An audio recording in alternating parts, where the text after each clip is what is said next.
नमस्कार दोस्तों, Pantheon edu में आपका स्वागत है। आज हम एक नई वीडियो सीरीज़ शुरू करने जा रहे हैं जिसमें हम सुप्रीम कोर्ट और हाई कोर्ट के डिफरेंट जजमेंट के बारे में चर्चा करेंगे और सरल लैंग्वेज में इसको डिकोड करने की कोशिश करेंगे कि ये जजमेंट क्या चीज़ से रिलेटेड है और इसका क्या इफ़ेक्ट पड़ता है, ताकि एक आम आदमी के भी समझ में ज़्यादा बेहतर तरीके से लीगल चीज़ें समझ में आ जाएँ। तो अभी एक बहुत ही बड़ा जजमेंट आया है सुप्रीम कोर्ट की, एक 5 जजों की बेंच ने इस पे एक जजमेंट दिया है जो सिटीज़नशिप से रिलेटेड है। जैसा कि पता है कि सिटीज़नशिप अमेंडमेंट एक्ट के बाद से या उसके पहले से ही सिटीज़नशिप एक बहुत ही बर्निंग टॉपिक रहा है हम लोग के देश में, और नागरिकता को लेकर के बहुत सारे विवाद भी हुए हैं। ये फैसला उसी सीरीज़ में एक अहम है। हो सकता है कि आने वाले समय में विवादों को और जन्म दे, या हो सकता है कुछ विवादों पर विराम लग जाए। तो बेसिकली ये फैसला क्या है, सुप्रीम कोर्ट ने कल यानी कि 27 अक्टूबर को एक अहम फैसला सुनाया जिसमें सिटीजनशिप अमेंडमेंट एक्ट का सेक्शन सी जिसको चैलेंज किया गया था उसको सही माना है। ये रिलेटेड किस चीज़ से है, ये आसाम के लोगों को, आसाम में बाहर के लोग जो आए हुए हैं उनको नागरिकता दिलाने के से संबंधित है, जो 24 मार्च 1971 से पहले आसाम में आ चुके हैं। आगे इसमें थोड़ा और डिटेल में बात करेंगे क्या है सेक्शन सी।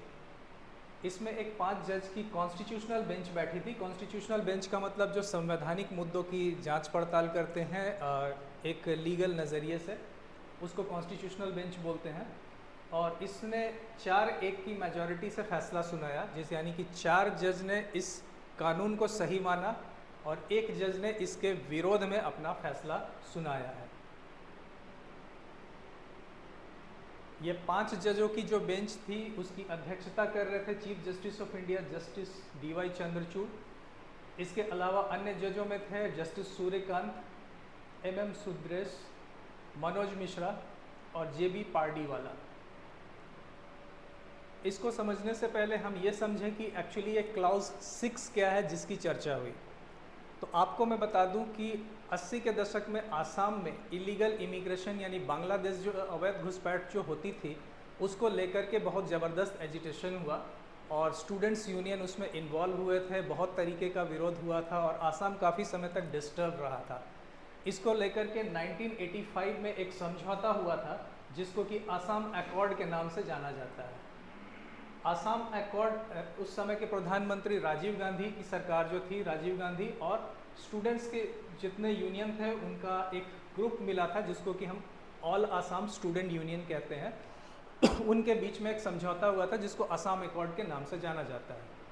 उससे आसाम में शांति हुई और उस क्लाउज को लागू करवाने के लिए ही आगे की कार्रवाई सरकार ने की, जो कि सेक्शन 6A में अमेंडमेंट के रूप में सामने आई। सेक्शन 6A जो था असम एकॉर्ड में किए गए वायदों को लागू करने के लिए किया गया था।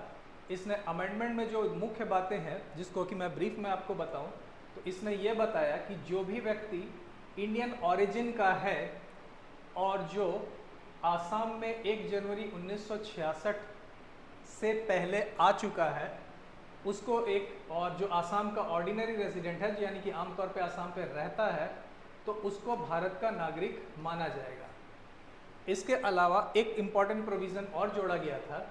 इसने ये बताया कि जो इसके अलावा जो भी व्यक्ति आसाम में 1 जनवरी 1966 यानी ये जो कट ऑफ डेट थी उसके बाद से लेकर के 24 मार्च 1971 के बीच में आता है, यानी कि 1 जनवरी 66 से लेकर के 24 मार्च 1971 के बीच में अगर आसाम में आता है तो उसके बाद फिर उसको तो फॉरेनर समझा जाएगा, लेकिन वो जो सिटीजनशिप का कानून बना हुआ है, नागरिकता का जो कानून बना हुआ है, उसके अकॉर्डिंगली वो अप्लाई कर सकता है नागरिकता के लिए। अब ये 24 मार्च का कट ऑफ डेट क्यों किया गया है?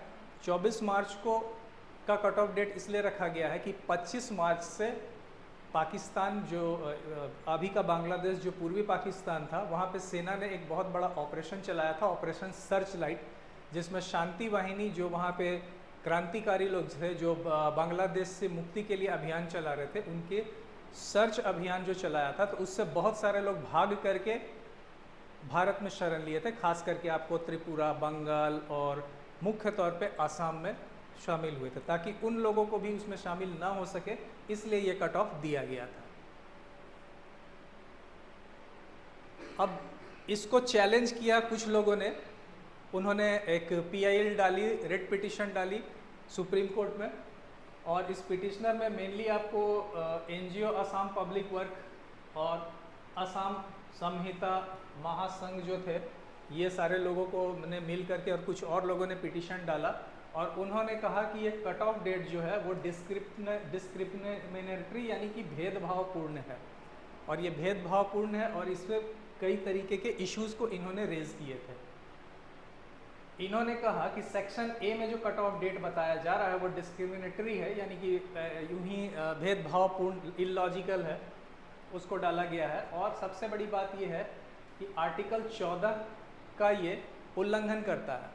अब आर्टिकल 14 क्या है, वो ये सुनिश्चित करता है कि सभी लोगों को इक्वल कानून मिलेगा, यानी कि कानून की नज़र में सब बराबर होंगे, और इसको हम लोग लीगल जस्टिस बोलते हैं, लीगल इक्वालिटी बोलते हैं, कानून सबके लिए एक बराबर होगा। तो ये कहता है कि इसका सीधा सीधा उल्लंघन है, यानी कि ये असंवैधानिक होता है, और ये कहता है कि different standards for different citizens रखा गया है, यानी कि अलग लोगों के लिए अलग तरीके के प्रोविजंस डाले गए हैं।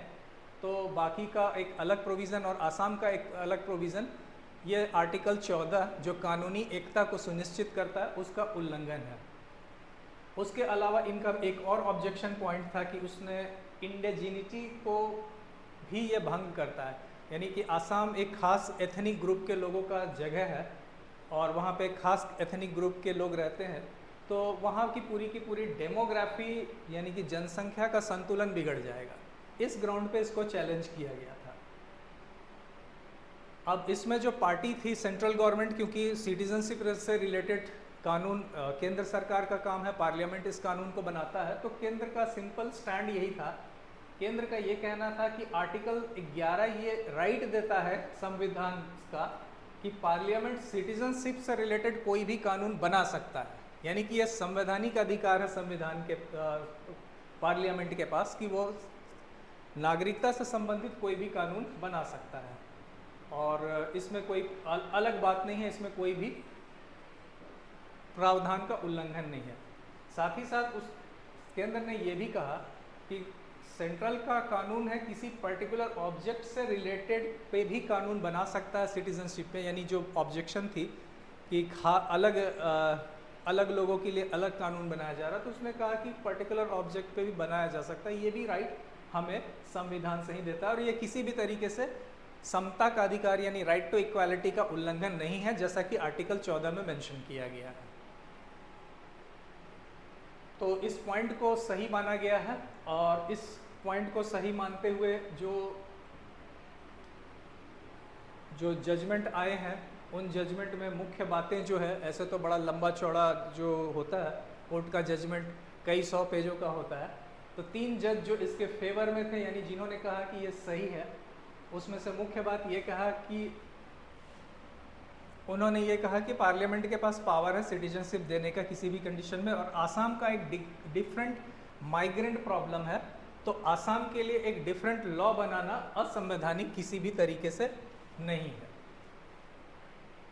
वहीं चीफ जस्टिस ने अपना जजमेंट अलग पढ़ा। उनके जजमेंट की जो मुख्य बात थी, उन्होंने कहा कि अगर असम में डिफरेंट एथनिक ग्रुप हैं तो ये एक ग्राउंड नहीं है इस बात का कि किसी न किसी तरीके से ये आर्टिकल 29 क्लॉज 1 का उल्लंघन है, यानी उनके इस दावे को खारिज किया। लेकिन तीसरे जज ने जो इसके अलग जजमेंट दिया, जिन्होंने इसके सीधे सीधे इसके विरोध में अपना मत दिया, उन्होंने कहा कि ये असंवैधानिक है, अनकॉन्स्टिट्यूशनल है, इलॉजिकल है, क्योंकि इसने कोई टाइम लिमिट नहीं बताई है कि फॉरेनर्स को डिटेक्ट कैसे किया जाएगा और कब किया जाएगा। बहरहाल कुल मिलाकर के इस पे फैसला आ चुका है, और इस फैसले के परिप्रेक्ष्य में हम देखेंगे कि आगे क्या हो सकता है।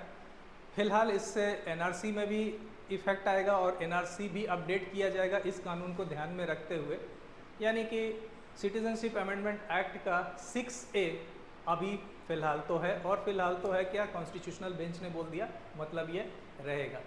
अब आने वाले समय में इसके विरोध होंगे या इसका समर्थन होगा, ये तो देखने वाली बात है, लेकिन फ़िलहाल फैसला यही है। ऐसे ही वीडियो के लिए बने रहिए। आने वाले समय में हम कुछ और वीडियोस बनाएंगे सुप्रीम कोर्ट और हाई कोर्ट के जजमेंट पे, जिसका कि असर बड़ा व्यापक होता है। तब तक के लिए देखते रहिए Pantheon edu. Thank you very much.